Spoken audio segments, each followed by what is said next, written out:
Kumusta po? Narito po ulit ang update natin para sa lagay ng ating panahon ngayong hapon po ng July 23, 2024 na kung saan sa ngayon ay patuloy pa rin natin na binabantayan ang mga sama ng panahon na nabuo po malapit dito sa ating bansa. Ang dating bagyong si Bonchoy na nabuo dyan sa may West Philippine Sea ay tuluyan na po na nag-landfall sa ikalawang pagkakataon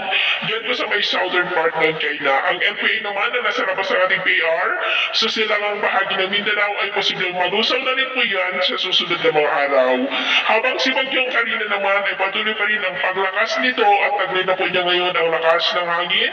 na umaabot po sa 170 kilometers per hour. Susunod na mga oras ay hindi pa rin po inaalis ang posibilidad na lalakas yan bilang super typhoon. Nguyan na po yan na nakarampas sa alinmang bahagi ng ating kalupaan nasa southeastern part na po ng Taiwan o 287 km northeast ng Basco, Batanes. Pero kahit na nakalampas na po yan sa halay ng ating kalupaan, ay patuloy pa rin po nitong hinahatak at pinapalakas ang habagat na siya pa rin pong dahilan ng malawakan ng mga pag-uulan dito po sa malaking bahagi ng Luzon na posibleng magtagal pa po yan hanggang sa weekend.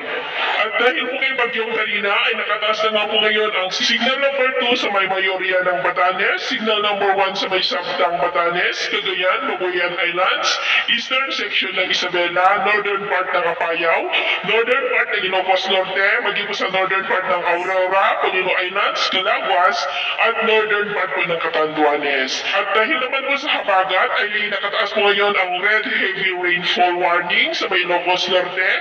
northern part ng Ilocos Sur, ilang bahagi ng Batanes, maging po sa Babuyan Group of Islands, at orange heavy warning naman sa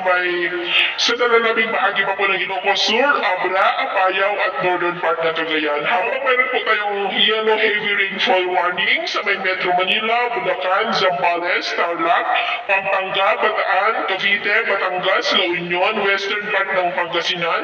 Benguet at sa nalalabing bahagi pa ng Cagayan, Oriental Mindoro, Romblon, maging po sa may Antique,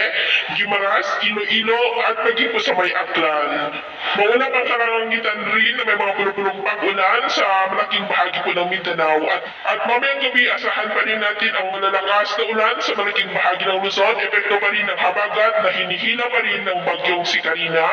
Kaya mag-ingat po tayo sa posibleng banta ka rin po ng mga pagbaha at pagguho ng lupa.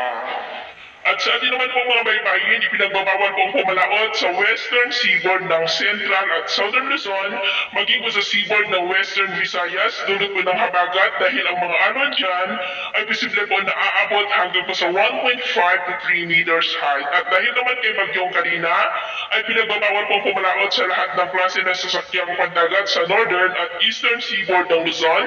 dahil ang mga alon naman po ay posibleng aabot hanggang po sa 2 to 4 meters high. Kaya iwasan po muna natin ang papalakot din sa mga may kulay pula para mas makaiwas sa mga sakunang